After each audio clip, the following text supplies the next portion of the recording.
Tara. Thank you very much. Welcome, everyone. On the day two of the webinar, we have in the day one. Just to summarize, we had heard about the NGS process overview and the case study of adventitious agent and a regulatory expectation by Arifa, and also NGS validation associated with the adventitious agent that was on day one.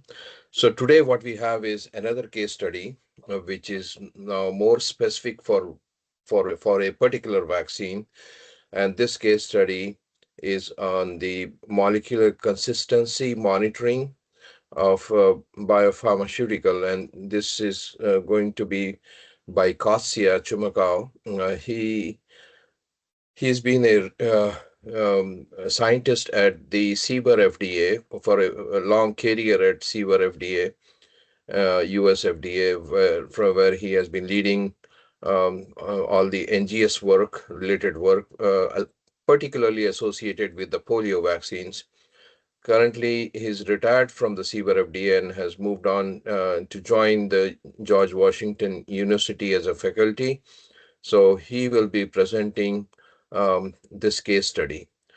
After this, there is a talk by Javier Martin and Manasi. They are from MHRA UK, and Javier is also a leading scientist, principal scientist at MHRA, where he leads the polio vaccine work.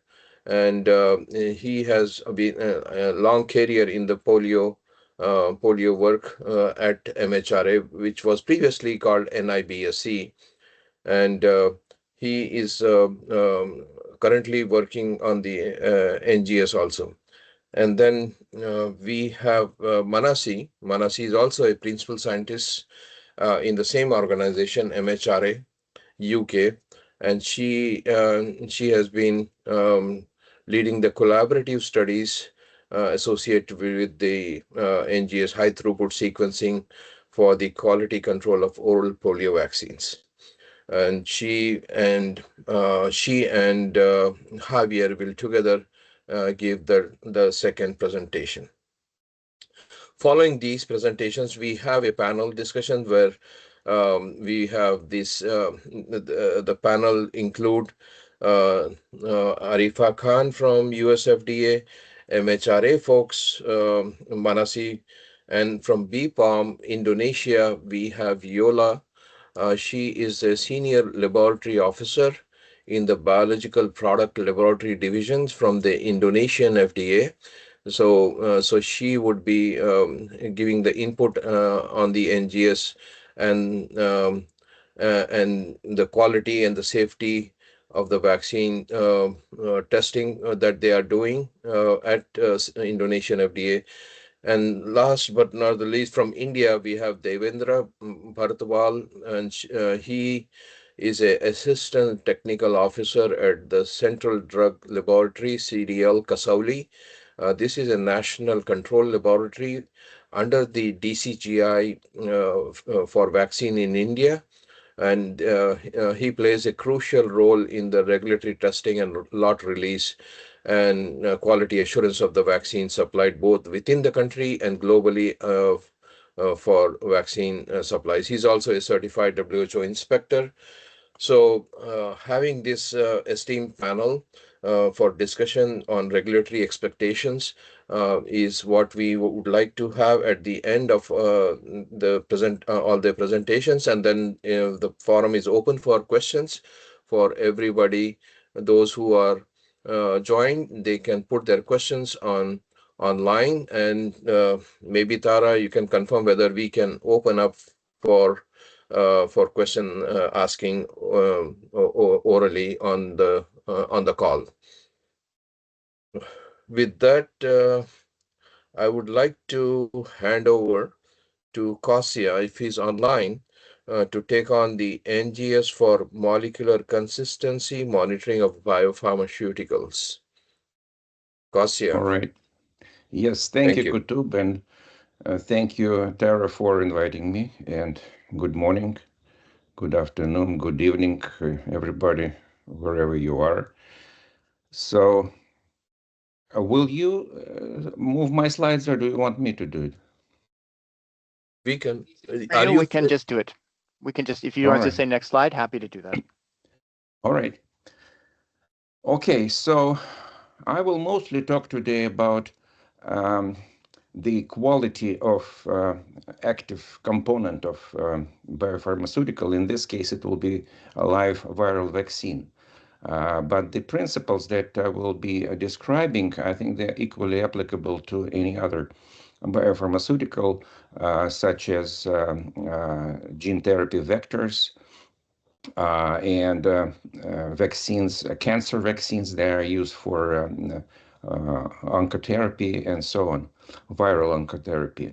So next slide, please. I will start by giving reasons for why do we need genetic consistency testing. I will be using genetic and molecular consistency interchangeably because the thing is that we will be looking at the composition of mutants in the genomes of vaccine virus. And since the most striking example of the utility of such approach is provided by oral polio vaccine, I will give you some historical information about how it was developed and how it was controlled. I will describe a monkey neurovirulence test that was later supplemented or replaced by the transgenic mouse test. Then I will describe early efforts to replace animal testing with some molecular methods such as MAPRIC, mutant analysis by PCR and restriction enzyme cleavage, and then talk about how next generation sequencing, and again, like yesterday, we've talked about different names for this approach. By now, I think everybody understands. And again, I will use it interchangeably. It's very difficult to stick to just one name. And I will finish by providing a few examples of how this whole genome profiling of single nucleotide polymorphisms can be used for quality control and lot release of these products, and how do you make pass-fail decisions. Next. So why do we need molecular consistency? Vaccines, live vaccines that are normally produced in cell cultures by growing virus in vitro, they can mutate like any other live organisms. Viruses accumulate mutations, and sometimes these mutations are deleterious. They degrade the quality of the product, including safety and potentially efficacy of the vaccines. Mutations that make virus attenuated, they actually lead to the loss of fitness. So it's natural for the virus to regain fitness and revert to more fit variants that can be more virulent. And of course, irrespective of this aspect, manufacturing consistency, of course, is one of the pillars of the good manufacturing practices. And ideally, each batch of vaccine or vector or whatever biological product you are producing should be the same as the one that you released before that passed all the tests and so on. And of course, if you all of a sudden realize that your new batch differs from what you've produced before, that raises a red flag and it calls for troubleshooting as a minimum. The next slide, please. So, oral polio vaccine is the most striking example. Because I mean, it started early on in the 1950s. And next slide, please. So the vaccine was developed by Albert Sabin in the early 1950s. So his first publication was, I think, published in 1955, in which he described the method for producing this vaccine, as well as the process that he used. So this vaccine is made from 3 attenuated viruses, because as you know, polio virus can be in 3 distinct serotypes. So these viruses were attenuated by a series of manipulations that Dr. Sabin performed. And the advantages of this vaccine is that the vaccine is administered by a natural route, orally, the same as the virus actually enters the body. And it induces comprehensive immunity, not only humoral immunity, meaning antibodies in the bloodstream, but also mucosal immunity that prevents a virus from entering the body. And as a result, the vaccine actually produces so-called herd effect. So by immunizing one kid, you protect several kids who are in contact with this, vaccine recipient, because virus can also spread from the vaccine recipient to immediate contacts. And starting from the early 1960s, it became the most important vaccine in the prevention of polio. The next slide. So the rationale behind the development was that Sabin realized that each virus isolate, each viral population that we can grow in cell culture and in animals, it consists of a whole spectrum of particles with very, very different biological characteristics. Some were highly virulent for humans and for apes. Some were less virulent for apes, but they were still virulent for monkeys upon intraspinal inoculation.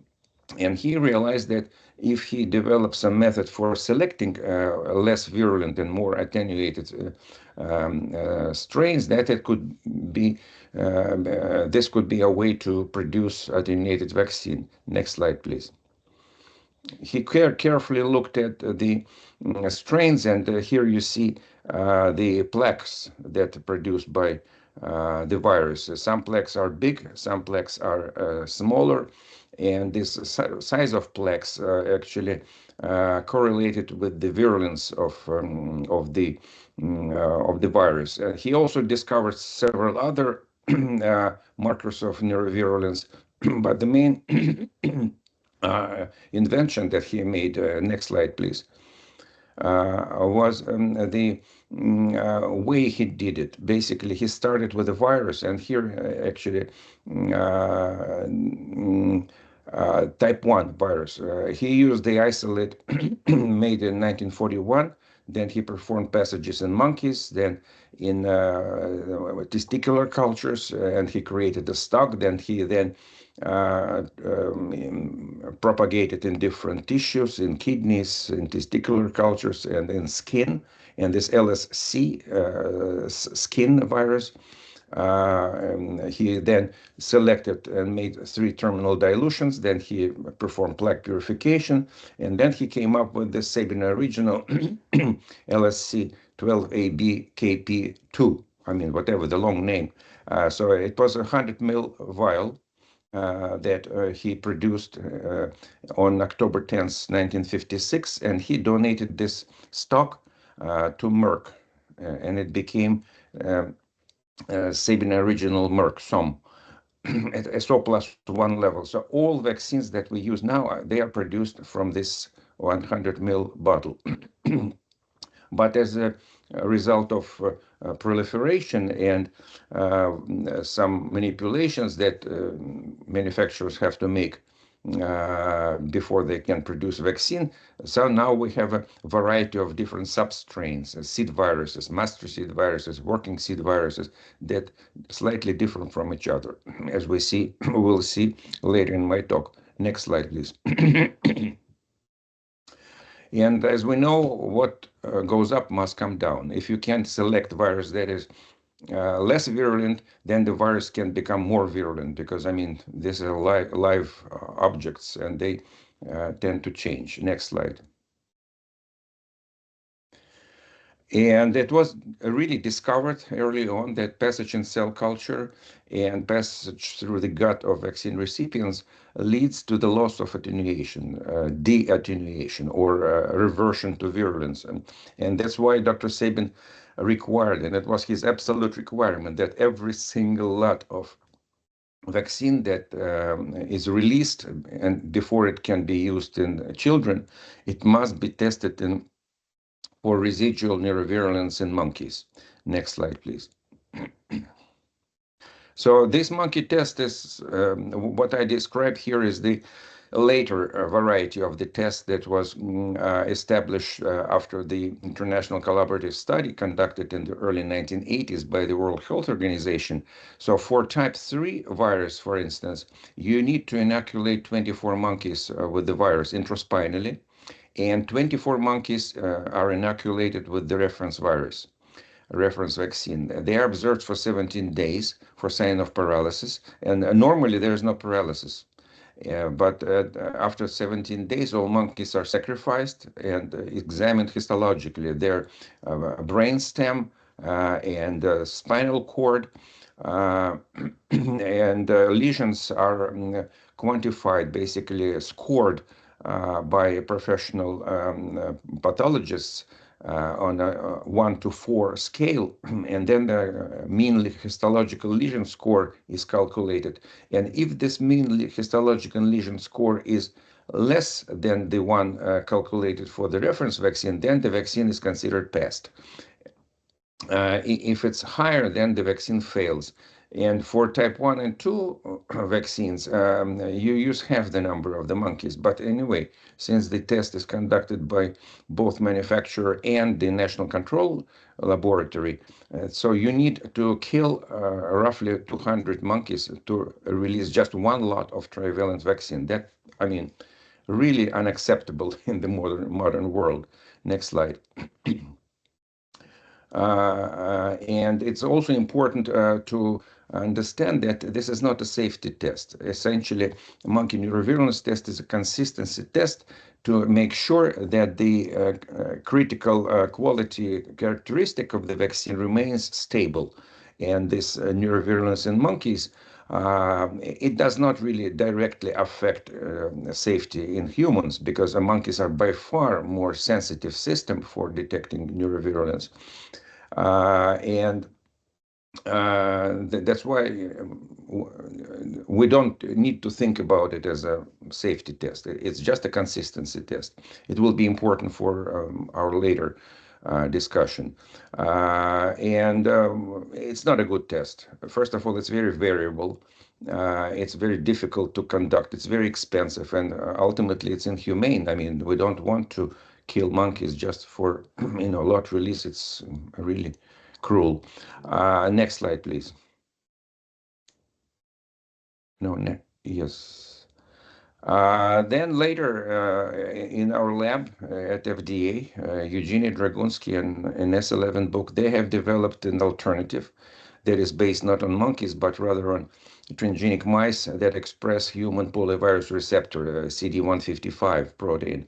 As a result, these mice can be inoculated intraspinally. They can develop paralysis. So this test was introduced, and it was tested. It was evaluated in the international collaborative studies, a series of such studies, and was ultimately approved by the end of last century. It was approved by Expert Committee on Biological Standardization as a potential replacement for the monkey test. But still, it's also very difficult to perform procedure. You need to inoculate 5 microliters of virus into the spinal cord of a tiny mouse. I mean, this is a microsurgery procedure. I mean, not everybody can master it. I mean, this is really, difficult procedure, and not really very inexpensive too, because transgenic mice are expensive. So that's why there was a strong pressure to develop some molecular alternatives. Next slide, please. And by then, we knew about the molecular markers of neurovirulence. This work by Dave Evans in the mid-1980s demonstrated that just one nucleotide change in the 5' untranslated region of poliovirus, of all 3 genomes, by the way, dramatically affects neurovirulence of the virus. Next slide, please. Here is the genome of poliovirus, and on the left you see this long untranslated region where the very important iris element, internal ribosome entry site, the place where the protein synthesis begins, consisting of several hairpin structures. For us, domain 5 is important. Next slide, please. And it turned out by the work of Dave Evans and others that in all three serotypes, mutations in this 5' UTR domain 5 are linked to neurovirulence. We still do not fully understand the molecular mechanisms of how it happens. There are some ideas, but I think there is no consensus on this. But it doesn't matter for us. For practical purposes, we can follow this mutation and try to use this information for the quality control. Next slide, please. So that's why in early 1990s, we have developed this mutant analysis by restriction enzyme, PCR and restriction enzyme cleavage, in which actually we amplified and labeled by radioactive isotopes, labeled the short stretch, 150 nucleotide stretch of poliovirus genome, and then used restriction enzymes to digest. So the enzyme cut mutant virus and didn't cut vaccine virus. Then when you separate in the gel, you see that there's spot, lower spot. It tells you about the quantity of mutant virus. Next slide, please. And to our surprise and joy, there was a perfect correlation between the content of mutants and the histological lesion score in monkeys. So we published this paper in 1991, and it was basically the first example of how this molecular genetic testing can be applied for the quality control of vaccine. And you see here all the dots that are red. These are vaccines that failed the monkey test. Green dots represent vaccines that passed monkey test. The yellow dot represents the US National Neurovirulence Reference, which it's very logical. So basically all vaccines in which the content of mutants was below 1% were acceptable. Next slide, please. So here is the distribution, and we tested like hundreds of individual lots from many different manufacturers, and you see that there was a clear cut distinction. I mean, there was a cut-off point of so roughly about 0.9%, 0.8, 0.91%, where you can predict with a very high accuracy, you can predict the outcome of the monkey neurovirulence test. Next slide. And so here is the results for roughly 40 batches made, consecutive batches made by one manufacturers, and 2 of those failed monkey test. And you can see that they stand out clearly.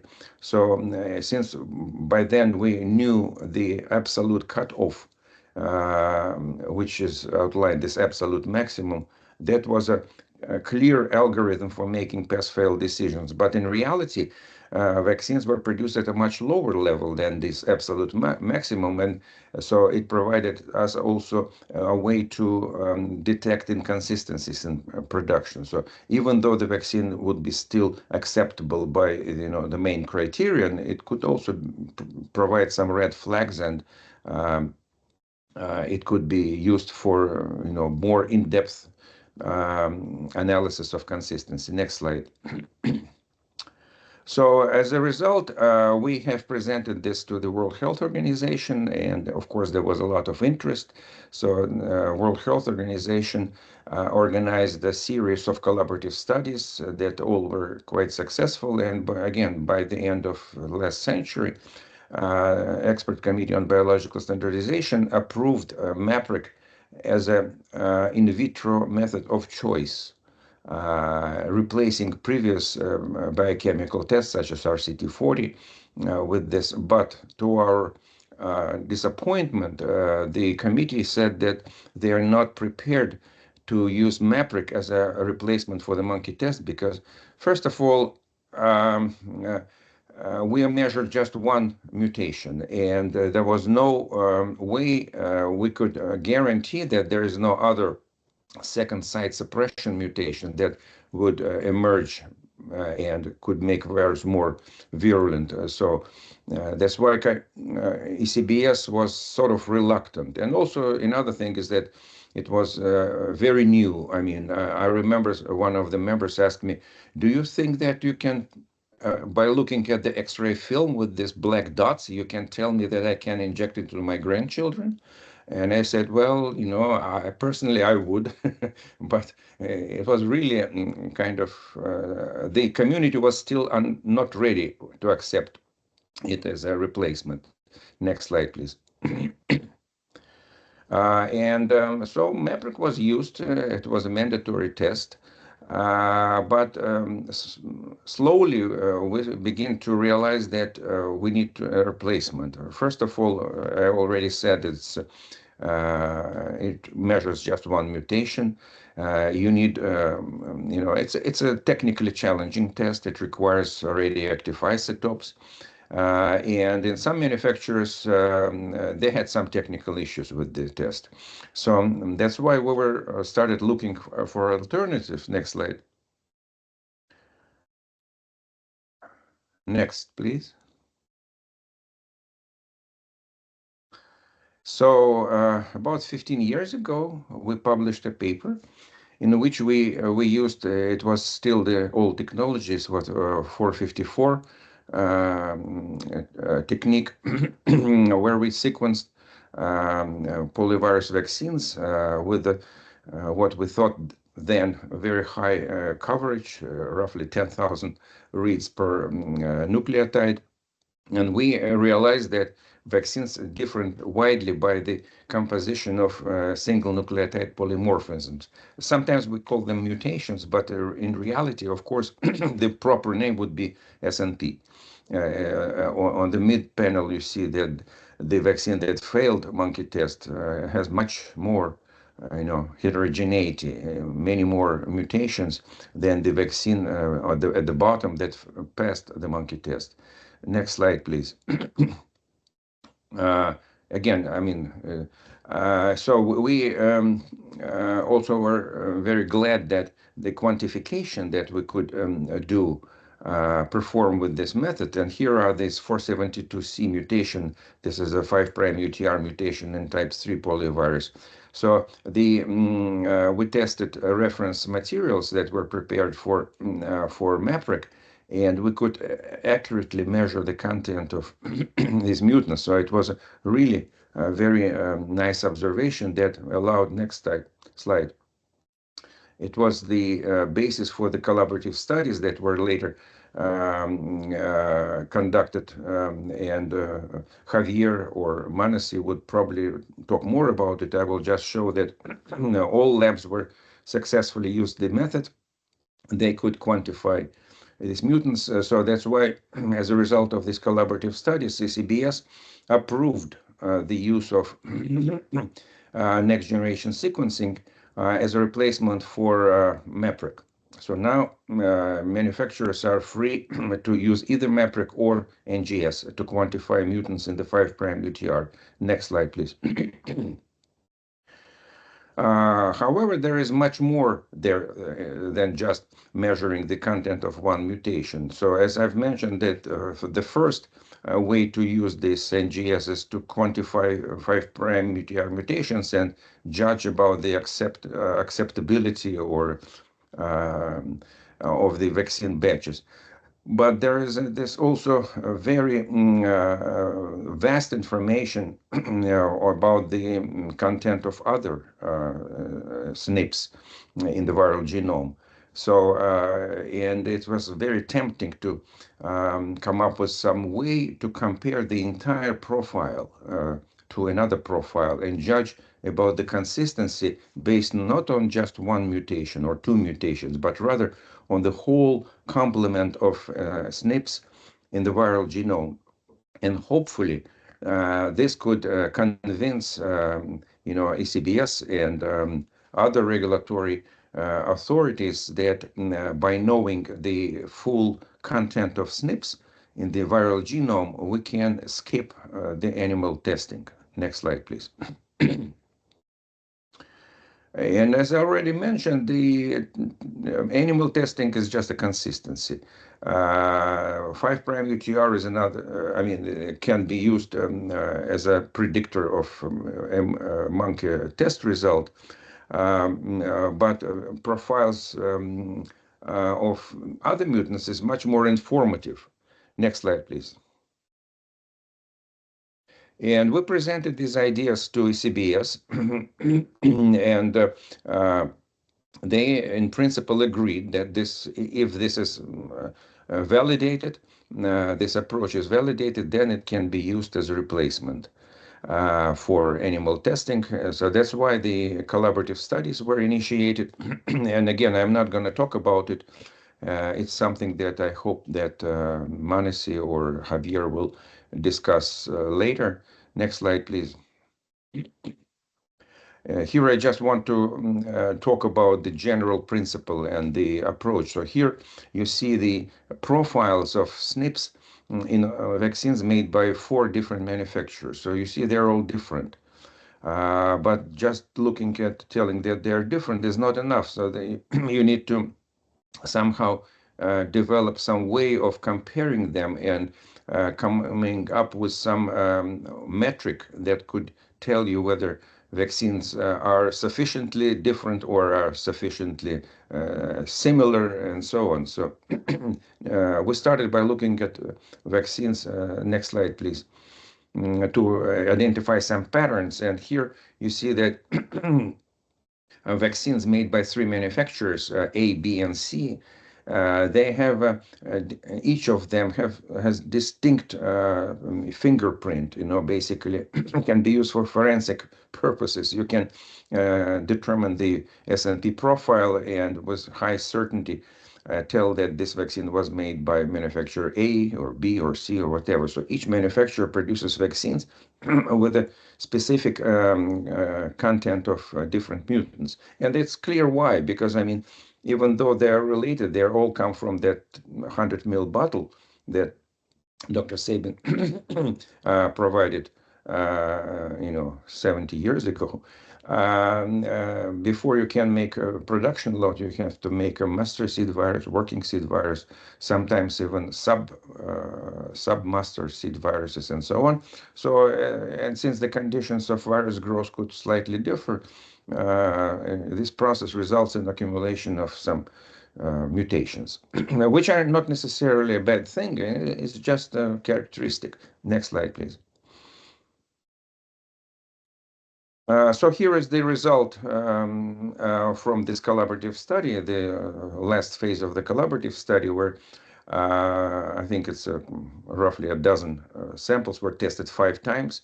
So I don't expect you to read the numbers. It's just that's why I color coded them. So you can see that these vaccine batches that were tested in this collaborative study, they each have their own pattern. And just by looking at this heat map, you can tell which are more similar and which are different. But what is the algorithm? How do you condense it to just one metric to be able to do it, to make this judgment kind of in more, I would say, professionally, not just by eyeballing the heat map. Next slide. Next slide. So if you have a consensus sequence, I mean, we know we just align them and we count the differences. So that's very easy. I mean, this is a mutational distance between the two. It's a measure of how 2 consensus sequences are related to each other. But next. But if you have a profile, it means that you have roughly 21,000 of measurements, because in each of the roughly 7,500 nucleotides in the viral genome, you will have all 4 possible mutations, actually 3 mutations, because one is the consensus sequence. And looking at this, pattern, you understand the challenge. I mean, that's not easy to derive some metric, but I think it can be done in a way very similar to what we do with the consensus. Next slide. Let's look at one nucleotide at one position. So here is the result. So in profile 1, you have certain content of mutants, all 4 nucleotides. And in profile 2, we have another numbers. So of course we disregard the consensus, which is A, And then we calculate the difference between the content of C, G, and T. And then we add it up. So as a result, at this particular genomic position, two profiles differ by 0.137, so by less than one mutation. So if we add up these numbers throughout the genome, we can come up with the measurement of how different two profiles are. Very simple, actually, not a very sophisticated procedure, but it produces good results. Next slide, please. For instance, you can calculate. This is again, this is an example from this collaborative study where samples O, P, Q, of course, they are coded, and 5 repeats of each. You can calculate a complete pairwise distances matrix, basically each profile against all other profiles. So it's very consistent, as you see. I mean, the repeats are very close to each other. But if you have the complete matrix of distances, it's very easy to convert it to a sort of a phylogenetic tree. Next slide, please, where you graphically represent the similarity.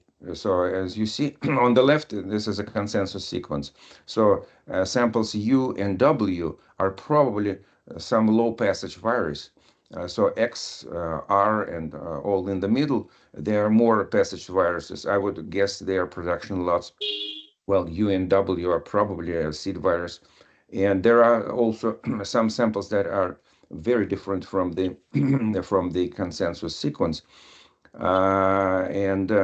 So this is a way to compare. Even by looking at this phylogenetic tree, you can tell how close samples are to each other. And you can imagine that the similar procedure could be used for lot release. And if your batches actually cluster on one branch of the tree, and all of a sudden the new batch falls out from the consistency, that can tell you that something is wrong. Next slide, please. Let's look at this UNW more closely, because you can not only tell the difference, and the difference in this case is minuscule. Look, the distance between these two profiles is 0.19. It's less than 1/5 of one mutation throughout the entire genome. So these profiles are extremely similar.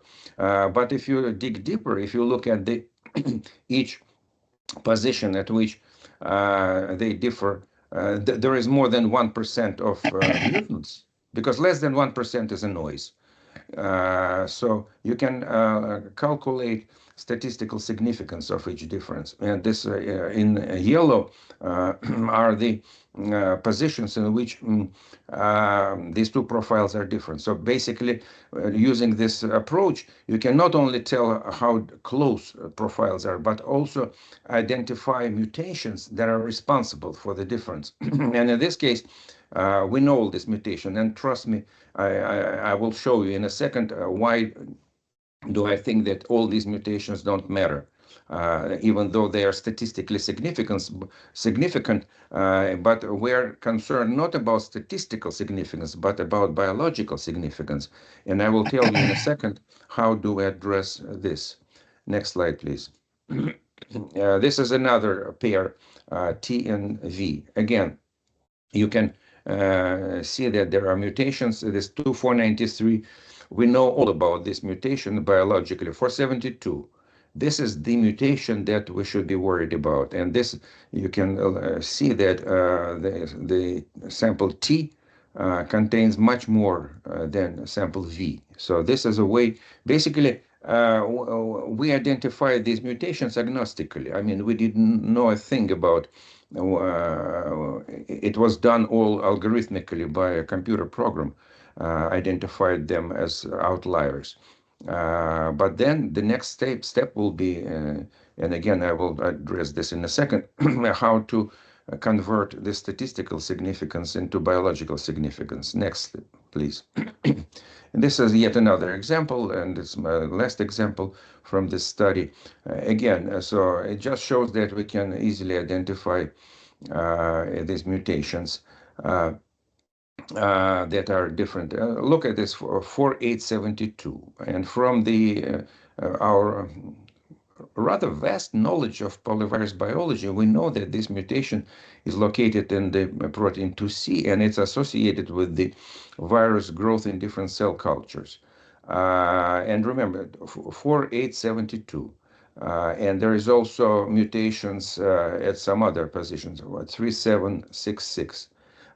Next slide, please. Let's now talk about the biological significance. Next slide, please. Here is the table that lists all mutations that were identified in previous work in batches of vaccines made by a dozen of vaccine manufacturers. Basically, these vaccines were released and successfully used in children. So this means that the mutations that were present at a significant level in this in these vaccines are acceptable. I mean, they do not really uh, uh, make virus more virulent or less effective and so on. So these are just basically neutral mutations that do not really contribute anything to the biological characteristics of the virus. And let's look, which one did I say? 4872, here it is. There were vaccines with 8%. And so this is a table that is very useful for basically interpreting the results of the NGS testing. So if you find the mutation that is statistically significant in your new batch, and then you refer to this table and find it there, so that's it. I mean, you don't have to worry about it because it's been tested before. If your mutation that you identify is different, then you have to think and make a professional expert judgment about whether it should can affect your quality of your product. For instance, if the mutation is silent, the chances that it is, and it's not located in some elements of the virus that require secondary structure, or then it's a kind of good educated guess that it's not really important. But in some cases, you may want to conduct some deeper troubleshooting and find the reasons why this mutation accumulated and so on. So next slide, please. Before I finish, I can provide. I want to provide a kind of an example of how this can be done in a real life lot release procedure. Next slide, please. Here is I selected a vaccine manufacturer, in this case, 5 consecutive lots. They are in blue and white. 5 lots, each of the was sequenced 5 times.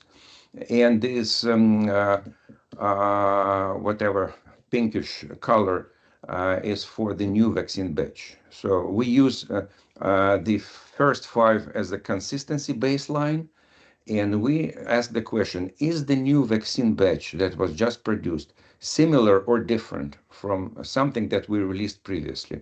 So again, it's a lot of numbers. Let's zoom in. Next slide, please. Just not look at the right side of this table. And you can see that profiles are different by 0.1 mutation, again, scattered across the entire genome. So it's a minuscule difference. So but statistically, it's still significant. You see, p-value is still statistically significant. And let's look deeper and see. The only reason why these profiles are different is because of this 2493. In the historical baseline, it's roughly 13% content.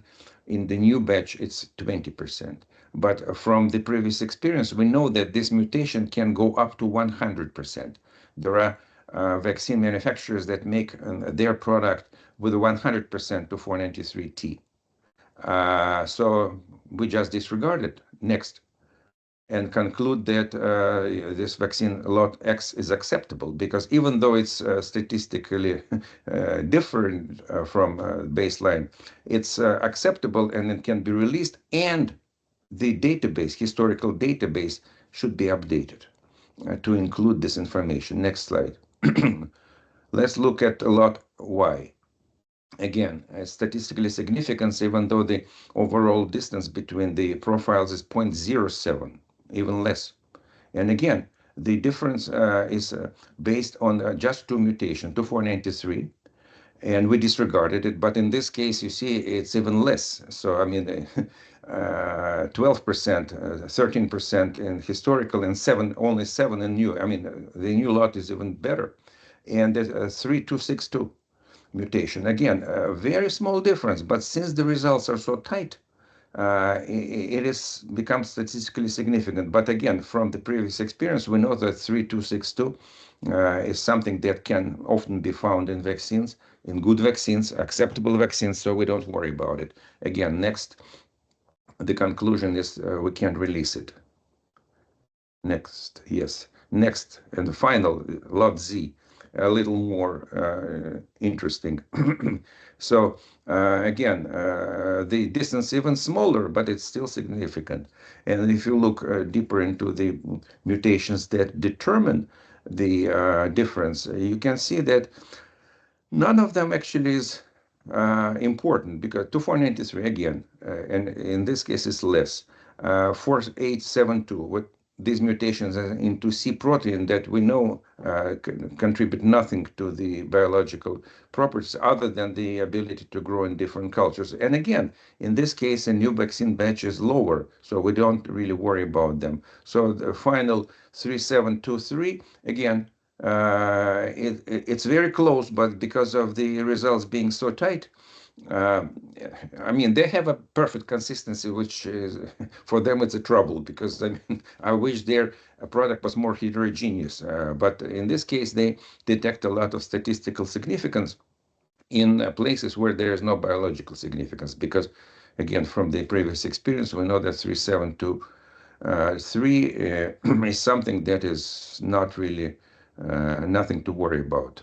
So next. So how do we propose this whole genome SNP profiling can be used in a routine lot release? So during the establishment of production of the vaccine, we test several batches and along with the animal test, and we accumulate the information about the SNP profiles that are feasible during in this by this manufacturer in this production line. If we change something in the production, some major manufacturing change, then in this case we should re-establish consistency. After the consistency is established, then we can drop animal testing. And I've gave you several examples of how it can be used for lot release where there is no problem. But if there is something to be concerned about, all of a sudden you find a difference in the nucleotide that, for instance, I'll give you an just hypothetical example. You find a mutation that affects immunogenicity in the protective epitope. Of course, you should be worried about it. Maybe you should conduct an immunogenicity study in animals just to make sure that the mutation that you just discovered does not really adversely affect vaccine efficacy. As just an example. And if everything is fine, if you conclude that biological significance is not really there, then you update the historical profile and proceed. And next time you will be comparing with profile that already includes this information. Next. So as a summary, I will tell you that we can easily easily by using this approach, this algorithm, we can easily compare this huge number of number of numbers and come up with a single metric that tells you how profiles are different or similar. The approach is completely agnostic. We don't need to know anything about these two profiles. It just identifies those mutations that make profiles different. We can do statistical evaluation and basically tell how important statistically each difference at each nucleotide in the genome is. And we can compare with the previously produced batches. And besides OPV, and we hope that after this collaborative study is finished, we plan to submit the results to ECBS, and we hope that this time ECBS will accept it as a way to get rid of the animal testing and replace it with the with this molecular procedure. But my last point that I want to give you is that it can be applicable to any other vaccine, live vaccine, and maybe not on even live vaccine, because it provides the way to look into the fine molecular composition of this, what they call quasi-species, because all viruses consist of huge number of different variants. Hardly there are two particles with the same genome. And this way to look deeply and use this information for making judgment about the quality of your product. And I think this is my last slide. Next. And if you have questions, I'm ready to answer. Yeah, thanks. Thanks, Kasia. Very good presentation on a very successful vaccine that has been useful in eradication of the polio globally. We have some polio remaining, but in our lifetime, we hope to see a complete polio eradication. And OPV was the key vaccine in this, and the safety, what you indicated through this analysis is very important. I see one question, Kasia, on the chat. It says that, is it possible that when MAPREC NGS test results show that it meets the standards, but the reaction on the monkey shows that it is out of standard, what should be done? Should we repeat the test on the monkey, or it's just to refer to the MAPREC or NGS test?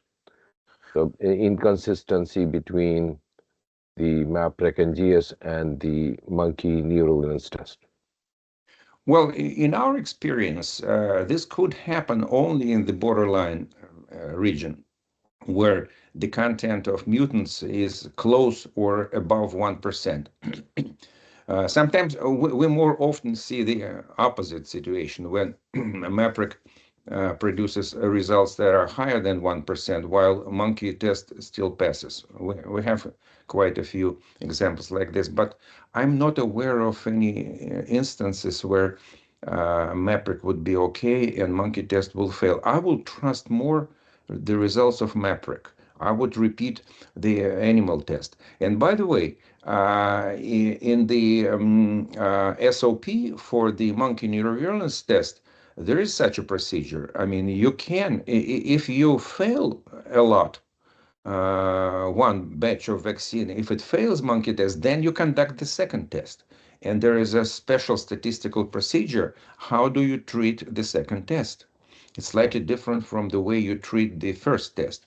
So in this case, I mean, again, for me, it's a hypothetical because I don't remember ever seeing anything like this. But if you really run into this circumstance where you have MAPREC passed and monkey fail, just repeat the monkey test. Yeah, thanks. One more question. Which method do you recommend to verify the function of SNPs? The function of SNPs, well, look, I mean, for polio, we are in a relatively good shape because poliovirus biology has been studied extensively for the last 100 years.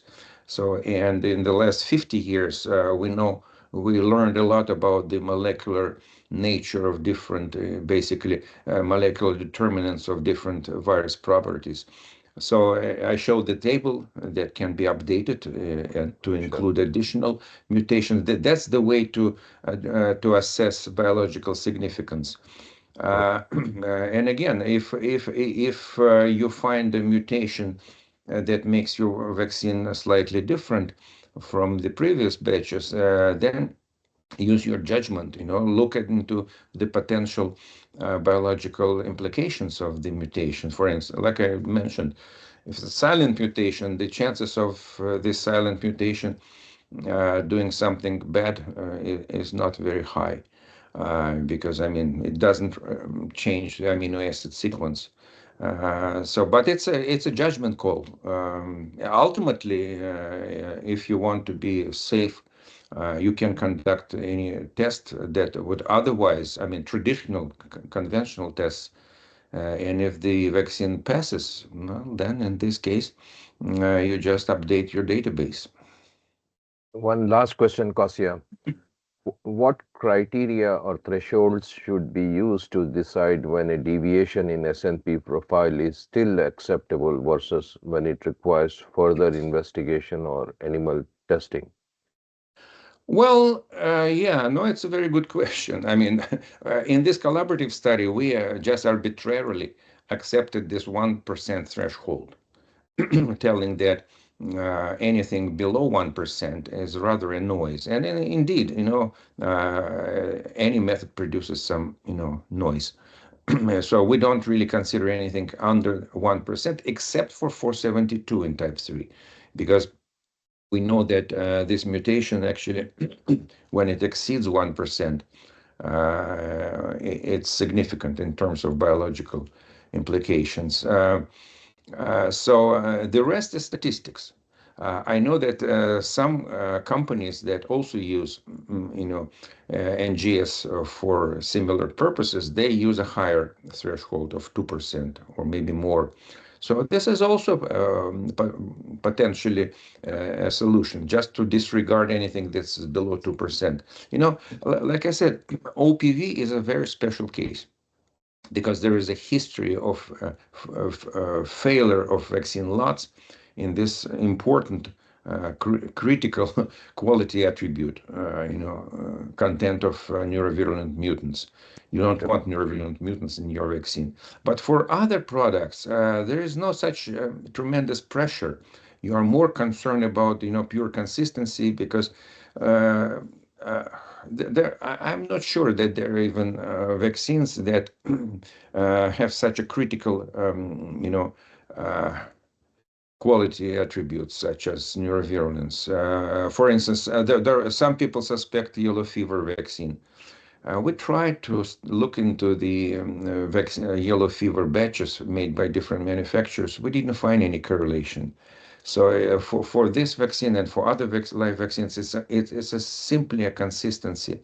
So to some degree, it's an arbitrary threshold.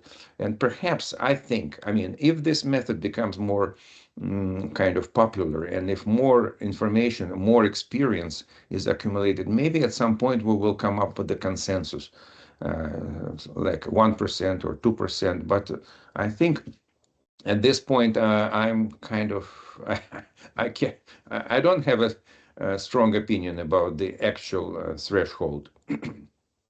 Okay. On the video, and we have also Tara from Path join on. And this is an open panel discussion for questions around the regulatory. So, Tara, maybe you can take it from here. Great. Thank you, Katu. And again, during this time, we have some questions for our representatives from each of the agencies. And if you are part of the panel discussion, we welcome you to put your camera on. During this time, the audience is welcome to put additional questions into the chat, and we will get to them as we go through the discussion. So we're going to start first with Arifa. We have a question for you. So for a reminder with those that were not with us yesterday, Arifa is from CBER, which is part of the US FDA. Arifa, what do you see as the most promising opportunities for implementing NGS and adventitious agent testing across vaccine platforms?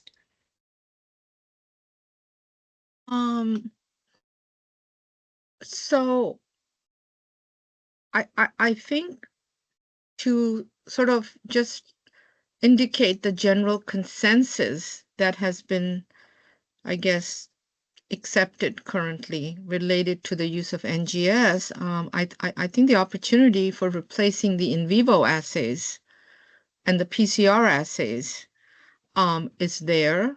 But again, I know that different regulatory authorities have different perspectives on using NGS, so I would definitely suggest you have early discussions on this topic with your specific regulatory authorities related to the use of NGS and related to the expectations for what data would be needed to support the application, and these should be, initiated very early on, as we have done in the context of this working group, as well as even currently, our office does provide technical discussions related to the use of NGS, or we provide our, comments to submissions related to the expectations. But we always like to have early discussions because it is an expensive technology. It's a major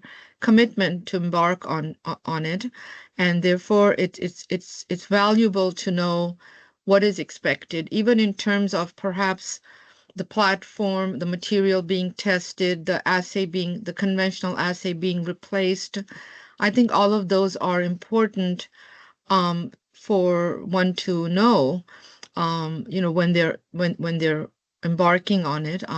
We've had these global international meetings. The IABS meeting was last December, and that the full report, which actually is quite extensive and detailed, that has been published. I think it was last Friday in Biologicals, and that does also give the current thinking perspectives evolved with NGS applications, as well as the regulators, manufacturers, CRO thoughts about the different platforms and the different applications. I hope that answers it to some degree. If not, then I'm happy to elaborate further. Maybe I didn't get the question. Yep, that was perfect. Thank you, Arifa. Manasi, we have one for you. Given MHRA's experience with whole genome sequencing for polio, how do you see HTS being applied to other viral and bacterial vaccines? Yeah, I think we are very much excited, and we are thinking if it is a live attenuated virus vaccine, HTS is a very important tool to look into the molecular consistency, and we always push forward our goal of completely replacing neurovirulence test, not yeah animal testing. So we think we can expand it to other enteroviruses, say yellow fever virus, which we have already started working with, and maybe even other viruses like measles, mumps. But for bacterial, whole genome is a bit, they are really big ones. So I'm not sure there. It could be a very good identity test, I would say. Molecular testing could be a very good identity test for bacterial vaccines. But yeah, my knowledge will be limited. I would be more interested if we can collaborate and understand for bacterial vaccines.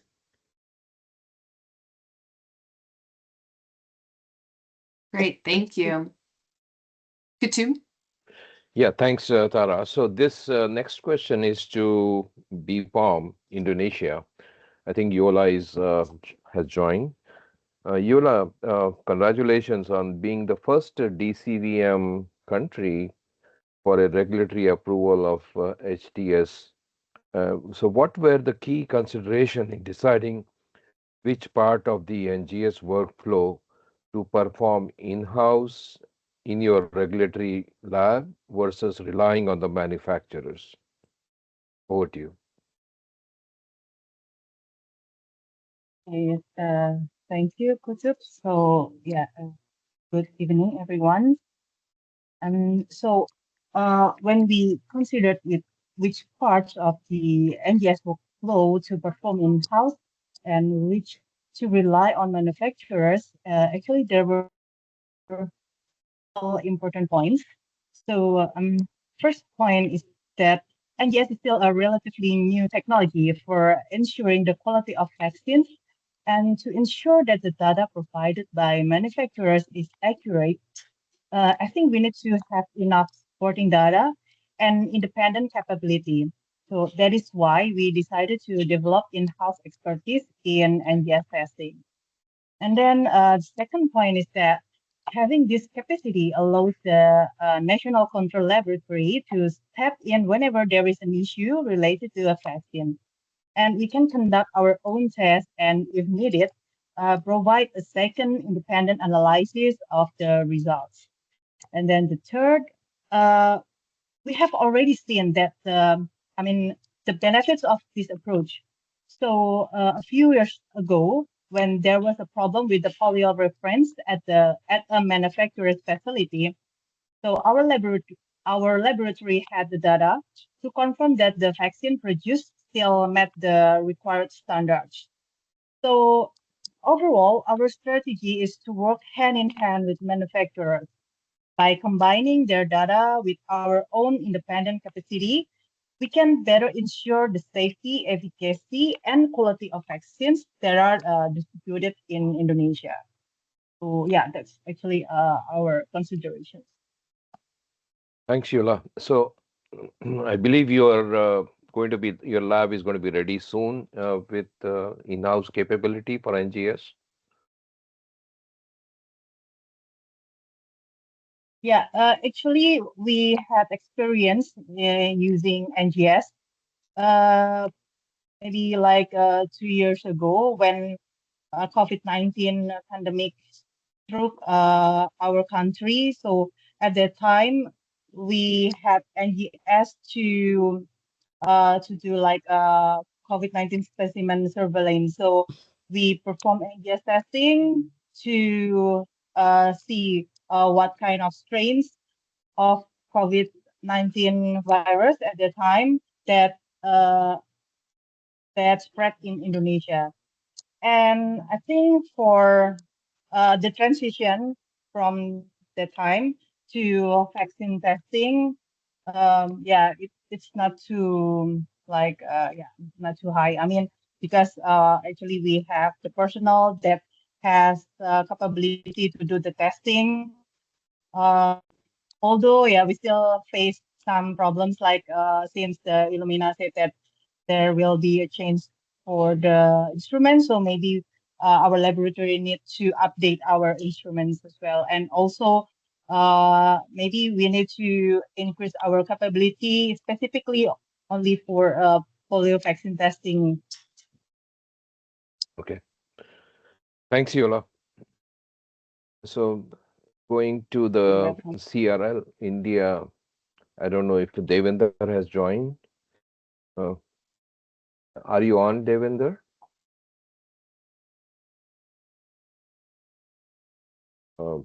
He was supposed to have joined from the Indian regulatory perspective. So Tara, we looks like we don't have the other panelist. So maybe we can go back with the second other questions. Sure. So Rifa, we're going to come back to you. We heard a lot about NGS testing and how it has been approached for adventitious agents and how it's been approached for a product-specific application. The questions is really around method harmonization. So as more and more companies start to roll out NGS for standardized testing, are the regulatory organizations globally aligned for a harmonized testing methodology for NGS based adventitious agent testing? Oh, and Arifa, you are on mute. Sorry, thank you.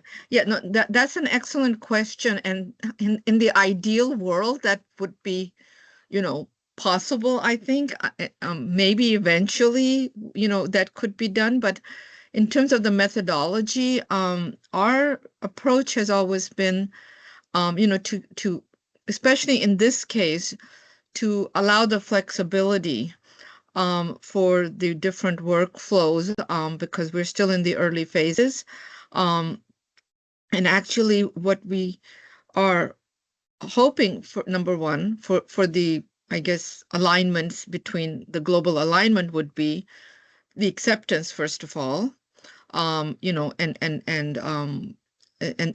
it would be what would be the expectations for using NGS. So what we in our review in OVRR, what we provide is the framework for obtaining the data that we would like to review to be assured that the platform is fit for purpose, i.e., demonstrate validation, the product specific qualification, just to demonstrate that you are getting the sensitivity and breadth that is expected. And even that expectation right now is based upon the current methodology, the current SOPs, and the current technologies. So, and we always encourage that there should be further efforts for optimization to increase the sensitivity. So I'm hoping, like I said, in the ideal world, it would be nice to have one workflow, everybody can use it, but as we know, it's not feasible for everyone to adapt the same workflow, even in terms of, so what we have done is to provide, the reference virus stocks standards, WHO international standards reference panel, so that we can at least compare the outcomes for virus detection with the different workflows, and that's really, for demonstrating safety.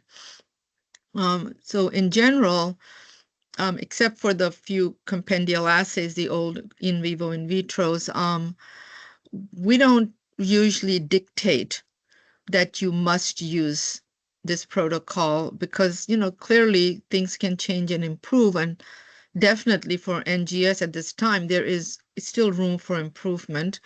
But our goal is with the various studies that we have ongoing, the collaborative studies in the working group and externally, is at least to provide the steps that one can focus on for establishing, optimizing the NGS workflow, and then hopefully, if people are,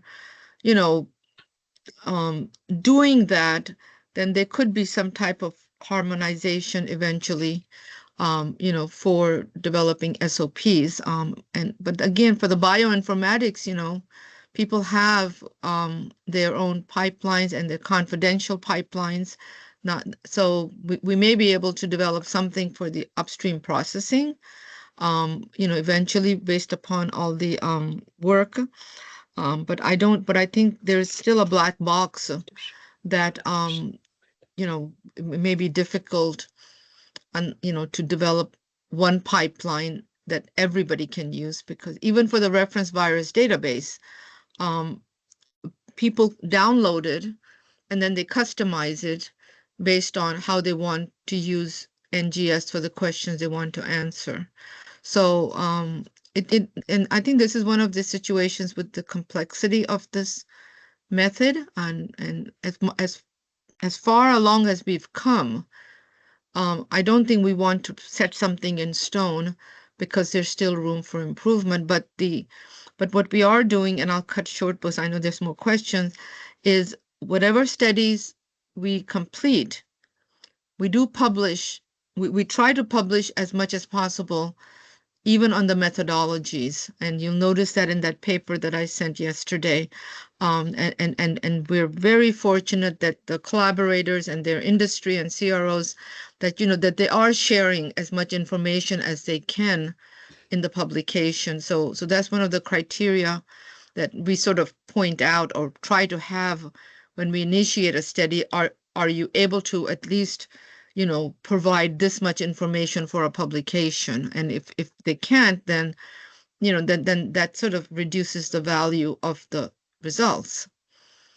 Because, we do want others to be able to use the information to help them move ahead and establish NGS if they're interested in doing so. Great, thank you. So it sounds like we're still very much in an evolving space now. Having early communication with the regulatory agencies is going to be important as you talk through the methodologies and the application.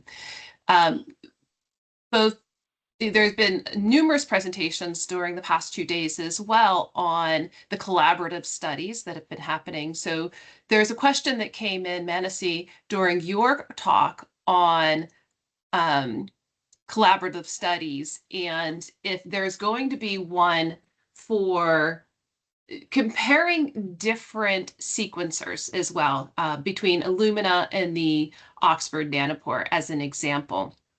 Is that something that's going to be planned, knowing that, again, we don't have standard approaches? We're in a rapidly evolving space. So can you tell us more about potential future collaborative studies?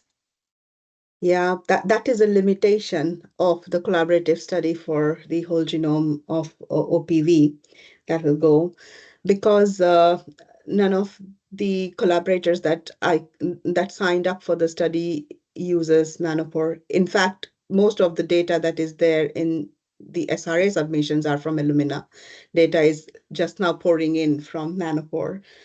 So that's something we can look into, and we can ask if there are people who are using Nanopore for SNP analysis, and we are happy to send these samples and ask them to do the assays and report back the SNP. And because there will be a report generated from the collaborative study, it will be easier for us to then compare the results and to understand if we are at the same level of reporting SNP profiles using Nanopore or not. Personally, if I have to use, if I have a choice, so I would rather use Illumina than Nanopore, because one is, I think the SNP call, I won't believe can go as low as compared to Illumina. And secondly, the company keeps on changing their kits and keeps on changing the chemistry as compared to Illumina. So if you are working in a quality control aspect, it is more hard work for you to then keep updating all this paperwork if you are using Illumina. If you are using Nanopore. But at the same time, Nanopore is going to upgrade, I hear, in 2029, and then there will be new machines, and then again we have to do bridging study, or we have to come up with a plan to then bridge how this platform compares to the new platform that Illumina will be launching. So this will be a long process. I think companies just want to be better. We just want them to be standard. Yeah, but they just continuously try to improve their kits. I'm not sure if that Great. answered. No, that did. Thank you. I appreciate it. And Arifa, I saw your hand go up as well. Yes. Yeah, thank you. So I just wanted to expand on that question with regards to adventitious agent testing. But before that, I did not want to leave the impression that the technology is not ready to be used. It is ready for use. The Illumina is, as was mentioned, a lot of people have experience with the Illumina, and there's a lot of data out there using it, and as well as CROs also have, as you've heard, established the availability of this method. But my point about indicating that there is more, some more to be done, it's just, for optimization. Of course, because you have so many different matrices. But it's interesting because the study that we've published with the working group, that is an Illumina study, and it's spiked with the 5 of the viruses, spiked viruses in the high titer background of an adenovirus to mimic sort of something that could be a purified viral vector prep or a seed. But to compare the Illumina with nanopore, we already initiated another study in this spiking group, study 4, and in that study, and that study is sort of, I think, being the data from that is being discussed currently. It's under a CDA, and so hopefully that may be submitted for publication later this year or early next year.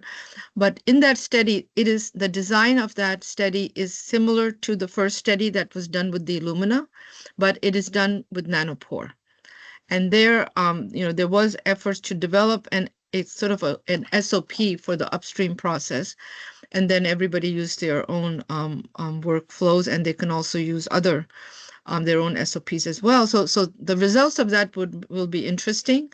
But there, again, as nanopore is emerging, we definitely wanted to do that ahead of time. And so in that study, we're fortunate. We do have some labs that have experience with nanopore, and they've been moving ahead with it for adventitious virus detection and other purposes. So just to let you know that I think that is being done in both areas. Just to come in again, just to come in again, similar. So we have a protocol for direct detection of poliovirus from both clinical and environmental samples, and nanopore works brilliantly if you just want to detect. So definitely, if it is just about detection, there is evidence there that it works quite well. Yeah. So I also don't want to support something and not support something. So it's a new technology. It definitely works for identity, for detection. So and we do use nanopore for detecting polioviruses from clinical and environmental samples. Great, thank you both. Over to you, Katu. Thanks, Tara. So now I believe Devendra from the Indian regulatory agency is online. So thanks, Devendra, for joining the panel.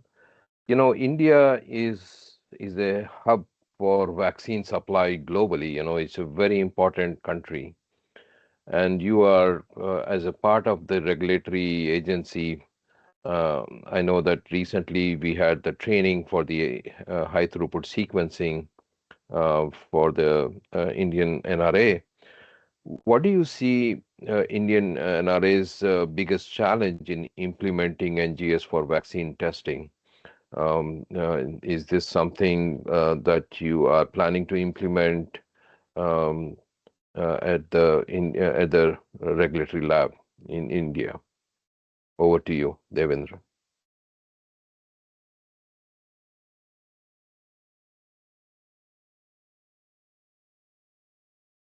Can you hear? I can't hear you.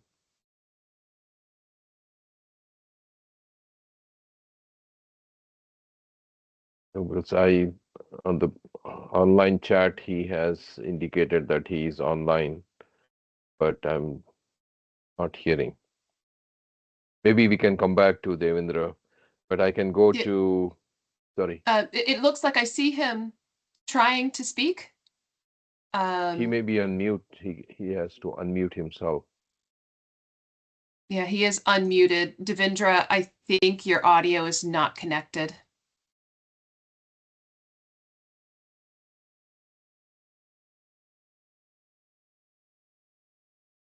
Yeah. So why don't we go with the next question and see if that allows Devendra time to fix his audio. So, and maybe I can, yeah, I can see Devendra. Can you hear us, Devendra? Maybe you're on mute. Maybe you have to unmute yourself. And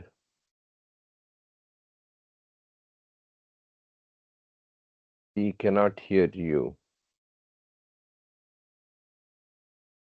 So we see you. Your mic is muted. That's what it's showing. So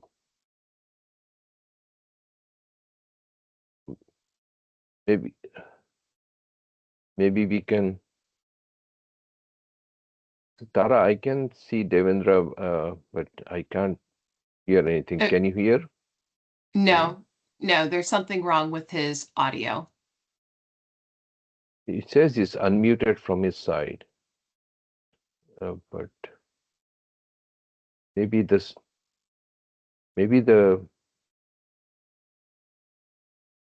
yeah. So we'll come back to Devendra because I think we can't hear him. But I can go back to B Palm with the sorry. Kutub, Yeah. he doesn't look like he's muted here in the participant list.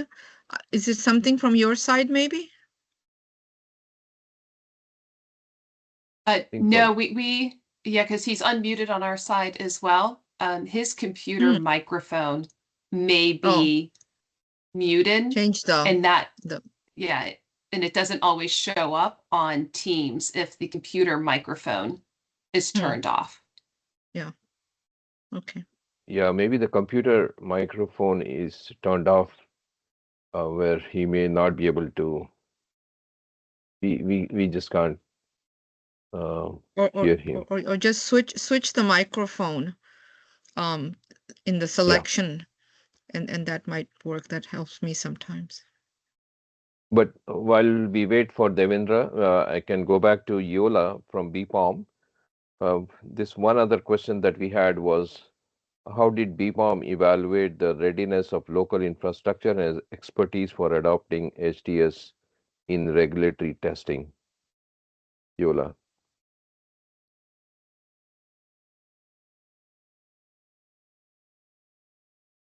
Yes. So, home evaluated the readiness of local infrastructure and expertise for adopting HTS in regulatory testing through a stepwise approach. So, we firstly we conducted a gap analysis to identify the areas that needed strengthening, including personnel capabilities and available instruments and other technical resources. And once these gaps were identified, we took measures to address them, such as training staff and upgrading equipment. And then we also carried out method certification by applying an in-house method that had originally been developed by vaccine manufacturer. So this allowed us to ensure that the method was robust and could be reliably implemented under local laboratory conditions. And then finally, we will apply NGS to test several polio vaccine batches for which neurovirulence test data were available. And this step provides an opportunity to compare results and demonstrate that the NGS method could generate consistent and reliable outcomes in a regulatory setting. So through this structured process, the form will be able to build both the infrastructure and the technical expertise required to begin adopting NGS for regulatory testing. Okay. Thanks, Yola. Tara, back to Actually, you. I have a question to is it okay to Manasi or Yeah, please. Yes, thank you. And actually, I'm interested from previous discussion. So since Illumina platforms are being upgraded and new collaborations are emerging that also includes users of maybe nanopores or also maybe tech biotechnologies in the future. So, how should regulatory authorities and researchers adapt their approaches to ensure consistency and comparability of NGS data across different sequencing platforms? So, yeah, I just want to know what's your opinion. Yeah, very good question. And I think that's why we do all these collaborative studies, so that we have not only written standards, we have physical standards for these assays, and these will be there at an IBSC catalog. And if the ECBS is happy with our proposal, I hope it could be endorsed. And then the standards which I was showing will be there in the catalog with a value, SNP value added to it at the position. So when the new platforms comes into action, we can then run these samples on those platforms and just ensure that the platforms work similar with our protocols. So I think once these platforms comes into action, we have to perform that. So that's why I think all these WHO reference reagents come into play.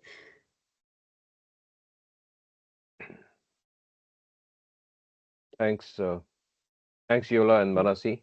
Thank you. Before I hand over to Tara, I thought maybe just check one more time with Devendra whether he can come back on unmute himself. Devendra, are you able to unmute yourself?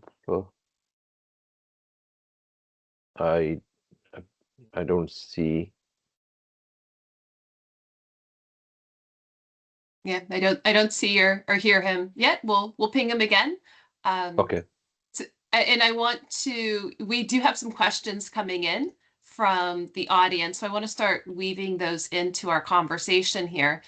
And there's one with regards to yellow fever vaccine, a vaccine that we've had for quite some time. It's a live viral vaccine.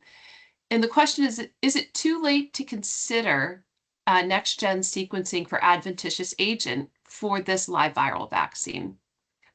Looking at it as an opportunity for, or with there's a particular focus on cost for this vaccine. So we've got a vaccine that's been around for a while, want to implement new technology.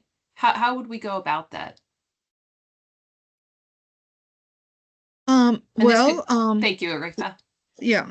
So I guess you're talking about if you already have a licensed vaccine, right? And then you Correct. want to implement new assays. There, I think you have to follow the regulatory procedures for, submitting in our organization is, we have BLAs and then you submit supplement to the BLA, to the biological license application, and then, you introduce any changes that need approval.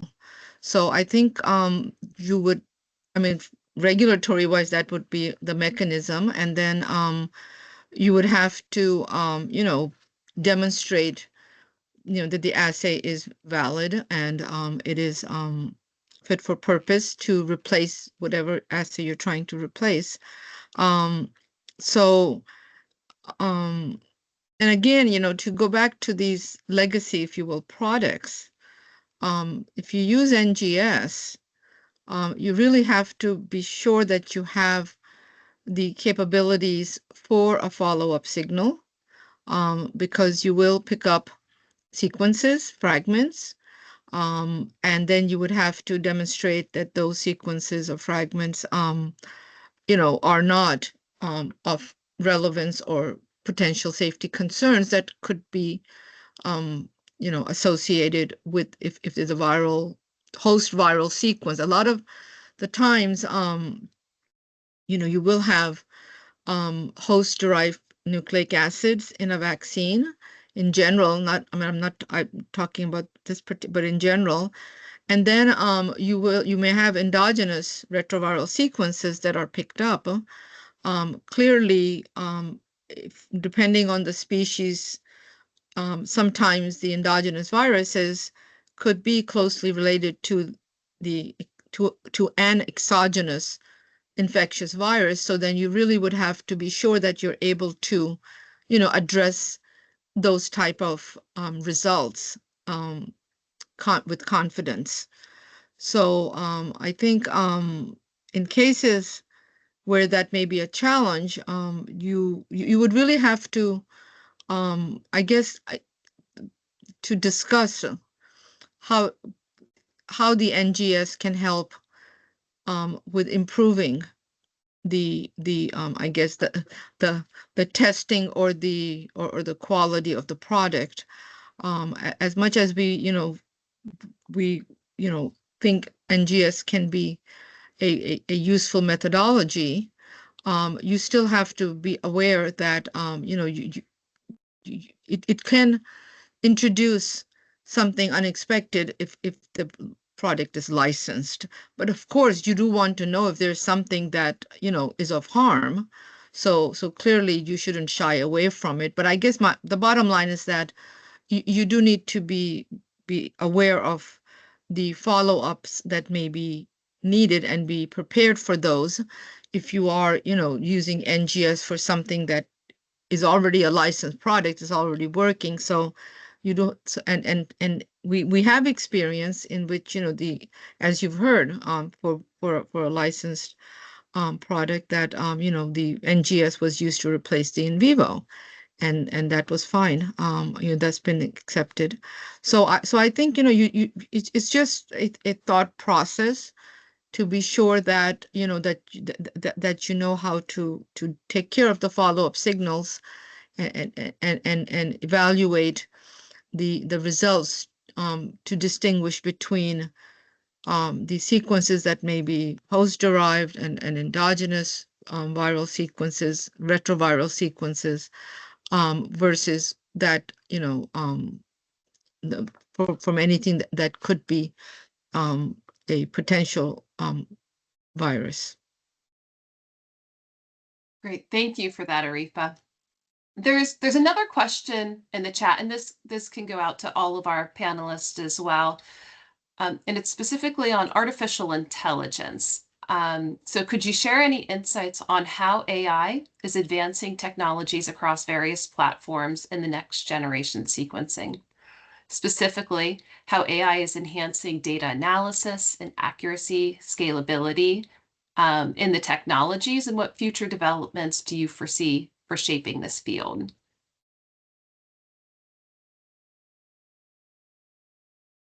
I can, sorry. Yeah, go ahead, Arifa. please. Sorry. No, you go ahead. You probably can say more than I can about it. No, I think just to start. So yes, the AI will, I think, play a very important role, especially for the coding and especially for generating codes. So like if you just ask ChatGPT to compare like different Excels, give them 5 Excels. So suppose you generate S&P profiles on Excels and you ask them to compare these 5 Excels, it can do it. But before, you have to write a code and then you have to run the code on Linux or something to get that output. So I think it could be very useful if if we ask the right questions. So yeah, I think it can be very useful. Thanks. Yeah, so maybe I can just add to that a little bit. So clearly, AI is entering everything everywhere. So of course it's going to come into NGS. Actually, it's also entering the conventional assays. We had some talks in an earlier meeting, in the PDA safety meeting, I think last year, in which AI is being, or maybe it was this year, introduced, in ways to evaluate, for example, the readout assays for the conventional in vitro assays, or but in terms of the NGS, it is being investigated, if you will, and with hope for the bioinformatics pipelines, of course. And actually, again, I'll just refer to this paper that just came out from the 4th NGS IABS meeting in December, and that there and we did have talk on from related to AI with bioinformatics, and people may be able to see where we are, where the field is with that.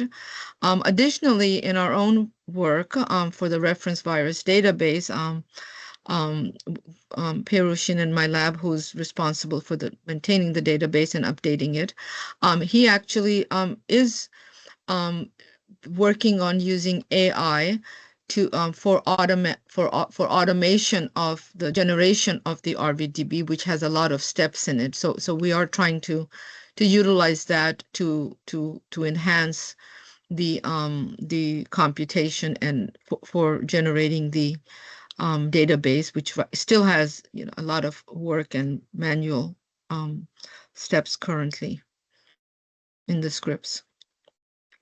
I'll just stop there. Maybe next time there would be more to say about AI and actually its actual applicability, and perhaps others that were involved in the presentations may have comments on, may have more information about it. Since of course I think it is on everybody's mind. Thank you both for that. There's another question again out for the panel to discuss. NGS will pick up signals for fragmented, non-infectious, as well as infectious adventitious agents. In NGS is positive for adventitious agents. Do we still need to confirm using in vitro and in vivo assays for the presence of infectious adventitious agents? Will the pharmacopoeias have the provisions for NGS positive results? Or will it be a full stop for rejecting the product? So maybe I can, say something about that. So clearly, this is a very important consideration for using NGS. If you get a signal, you have to have, criteria for determining is the signal real or not. And then I think I presented the scheme, or maybe not, in which the NGS data, if you suspect that you have a potential infectious potential full-length virus, then I think you would want to then furthermore, demonstrate if that virus is infectious or not. So that's where the in vitro assay can come back into play. So it's not totally gone off your, from your toolbox. But the NGS data, as was mentioned yesterday, that can be used to determine which virus family this could be, and that can help you develop a sensitive assay to evaluate whether that signal is associated with an infectious virus or not. I don't think if you just have a positive signal, at least, I should say in our office, just because there's a positive signal, that's not sufficient basis to stop the process, because we recognize, based on our experience and expertise, that yes, you can get a positive signal. So it's very hard not to. So that's why you have all the controls in place. But the follow-up analysis bioinformatically, there is a process. You can do it bioinformatically, and if it still identifies as a real signal and there are concerns, then you can do the wet bench and do the in vitro assay. So I think, these type of, discussions may provide you some path forward, even for regulators to discuss with manufacturers to discuss with regulators, that they should not think a read, a signal should be a showstopper. So that really needs to be made aware initially. Thank you for that. And to tag on to that conversation, Arifa, we're talking about the signal and if something is detected, but is there consensus right now for the acceptance criteria for an LOD for adventitious agents via NGS? So again, it's data, it's based on data. So whatever the data currently have at this time, and again, using the viruses that the for the NGS panel, there seems to be like a consensus that at least 10 to the 4 per ml genome copies per ml, is we see that not only in our study but also in other studies, other published studies outside our own study, and I think you saw the data very nicely yesterday that in some situations based upon your matrix, your test sample, there could be less sensitivity of some viruses versus the others, but that's when there are opportunities that to recognize that further optimization of protocols are needed. So it's again, we have sort of an expectation, but then we also have that with considerations to the sample type and to the whole safety package and where NGS was being applied in that particular situation.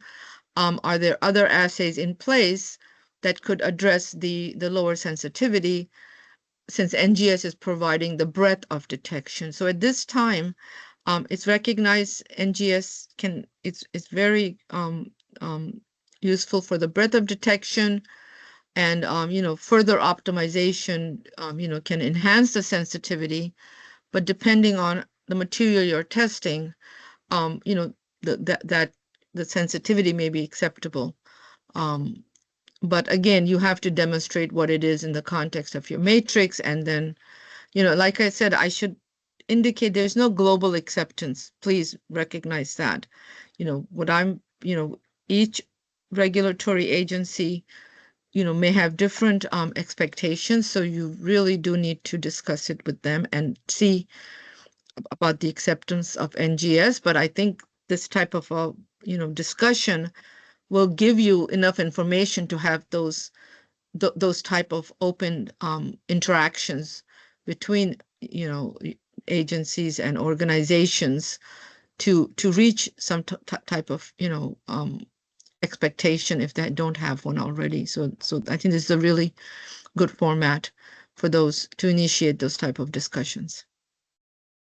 Right. Thank you. And maybe just one small question just to close out this portion of the discussion. Is it necessary for the NGS equipment to be 21 CFR compliant?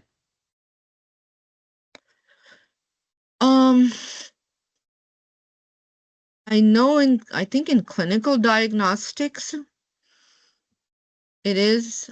They do have some equipment that is, I think, compliant, maybe an Illumina instrument or something. But right now, I guess, yeah, I'm not able to answer that. I guess with full confidence, because I think the manufacturers are working in a GMP space or trying to, but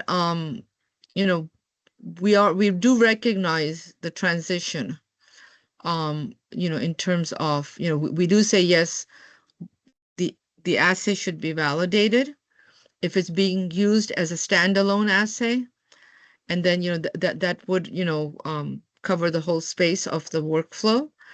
And then and it is feasible. People have done that. Organizations have submitted that to us. If it's being used, to supplement additional testing that may be at other steps, or for the same sample, then there may be more flexibility in the requirements. So maybe, like I said, we do still consider it case by case, but there is much more increase in use. And we do have to look at the entire package, how it's being used, what other tests are in place. Of course, if it's being used, and we've seen that too, to replace all of the testing, and it's a solo assay, then of course the requirements would be, more than if it were being used in addition to other situations, in other situations. Thank you, Arifa. Kutub, over to you. Yeah, thanks to Tara. So I don't know if Devender is still can be able to unmute. I think we have Hi, been. Kutub, I'm audible. I'm Yes, audible yes, to you are you. audible now. I Okay, see okay. echo. Sorry for that. No, I hear echo. Maybe you have two Yes, microphones on. Maybe one yeah, of them you can mute. yes, I have logged out from one of the device. Okay, now you're loud and clear. So thank you very Fine. much, Devendra, for joining. As I was indicating, Indian um, regulatory agency is so important for the Indian vaccine supply, as it's a global hub for vaccine uh, supply to many countries, a lot of vaccine manufacturers. So what do you see the challenges that you have in implementing the NGS for vaccine testing at the NRA, or how is the Indian regulatory agency is going to be um, building capacity to ensure consistency of the high throughput sequence data interpretation from different lab and different manufacturers. So just to get your perspective of what do you see in Indian scenario about the use of NGS and by the vaccine companies. Over to you. Thanks. So as it was being told to by you, Kutub, that we have recently was participated in one of the training regarding NGS. But in India, there are many manufacturers who are already working on NGS. But in terms of NCL, regarding our preparation to implement NGS at CDL, so there are, as you said, there are certain challenges which we see in implementation of NGS and CDL is like, first of all, it requires a infrastructure needs to be built up, which will be a very like it's a not a easy task to get all the equipments, everything. And then I feel there is also a constraint regarding the trained manpower, because we need very specific expertise in performing analysis with NGS. So first, like building up the infrastructure, then getting the manpower trained. And then, as we already discussed regarding that, some are using Illumina or Nanopore, or some other platform might be coming in future also. So there is a how to standardize different protocols, like how to validate, because if different manufacturer will be using different platforms, then how as NCL we can harmonize or standardize their protocol. So it's NCL, all these I feel are challenges for NCL to implement NGS. So this is Mhm, what I see as a challenges for NCL at this point of time. mhm.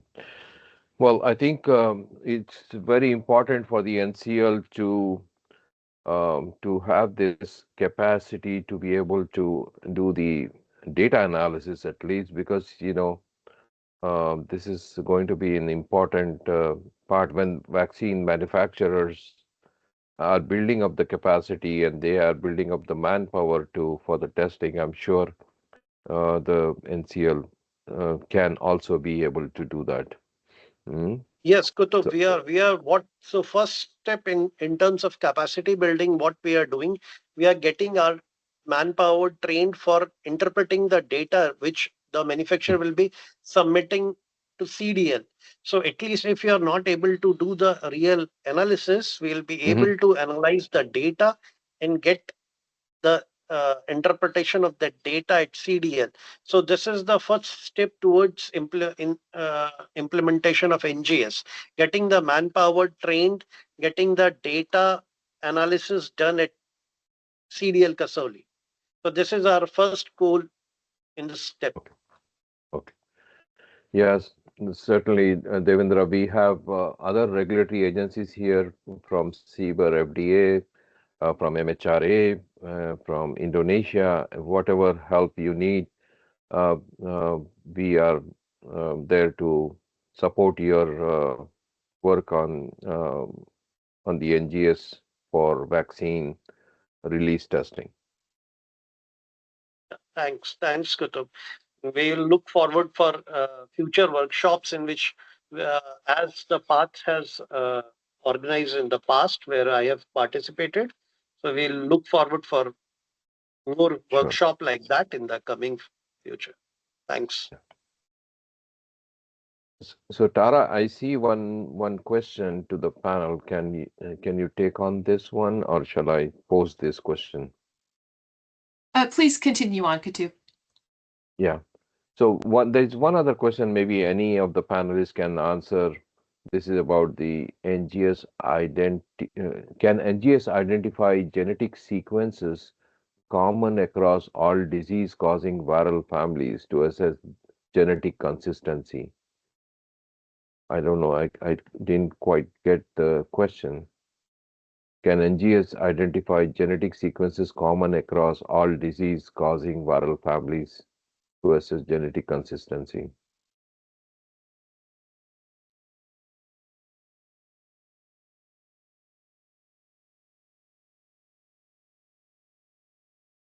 Yeah, it is something. It's the question is not clear. So maybe Tara, what's the next step now? We Well, Katub, I saw Arifa come off uh-huh. mute. Arifa, did you want to opine on that question? Well, I was gonna maybe. It seems to me maybe it's a two-step question, but again, it's not clear. So I do agree with Kutub's interpretation. Is it like, can NGS pick up any viral sequences, and then can NGS identify variants? Is that what the question is, or is it specific to polio vaccines? It's not clear to me. Yeah. I guess there's any viral family. So, Yeah. is that what needs to be addressed? I have no idea. So it is. Well, it is. I don't want to address it Yes. if we don't know the question. Yes. Sorry. So why don't we pause? No, thank you. Why don't we pause on that one? It looks like Any or viral. across any viral families. So are we able to use NGS to identify genetic sequences that may be common across all disease-causing viral families? Well, So, and I don't. maybe I can start. ahead. Let me try. Yeah. So yes, NGS will identify, or will detect, I should say, all sequences that are present in your sample, whether you want them to be sequenced or not. So that's the first step. Then to identify those sequences depends on your database. Okay, and like I said, our RVDB is meant to contain all viral sequences, whether they cause disease, whether they're infectious, and even some that may not be infectious. So we try to capture all viral sequences for the purposes of identifying the family, or for identifying the sequence and the family. So that is the strength of NGS. But again, a lot of it does depend on the database, and I know there are some clinical databases for clinical diagnostics, and those are specific to pathogenic viruses. So you will sequence everything that's in your sample, and the results will depend on the database that you're using. Yeah. In terms of whether it's disease causing family or not. So maybe, does that help? And then of course, you may get a signal, and then if there is a real, then you would have to evaluate, how much coverage the genome that you get across the genome, and then the other follow-up to see whether it's infectious or not. for Yeah. adventitious viruses. So that's what I'm just addressing, but I don't know if that question Right. was No, actually, related to that. that helps, Arifa. I mean, that's how we got the porcine circovirus in the vaccine. Yeah. Yes. Okay, maybe I got it. Thank you. Thank you for that, Arifa.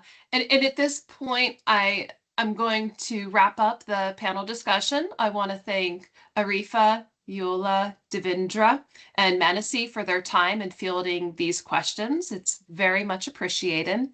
And I also want to thank Kostya for your very informative presentation earlier today.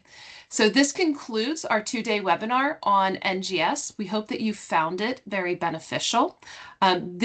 Both days have been recorded.